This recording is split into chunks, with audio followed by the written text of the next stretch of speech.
Հարյուրավոր ընտանիքներ մշտապես Կարապետյանների ընտանիքի հոգացության տակ էին։ Դա բարեգործություն չէր միայն նյութական իմաստով, այլև սրտացավության և ուշադրության շարունակական դրսևորում։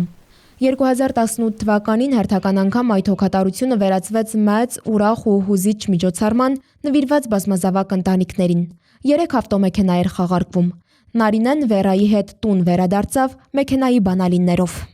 Մեքենան Chevrolet Niva էր։ Արա Վարդանյանն էր այն ժամանակ հիմնադրամի տնօրենը։ Ինքը ուրեմն բարաբան հանեցին, բեմը հանեց, ձերքը գցեց բարաբանի մեջ հանեց, հենց առաջինը իմ անունը կարդաց, այն որ ասма անսպասելի էր շատ, որովհետև 3 անգամ ասում են ով է, եկեք բեմ, ես չէի կարողանում կանգնել, մի խոսքով մեծ անակնկալ էր դա ինձ համար կոնկրետ, ընտանիքիս համար։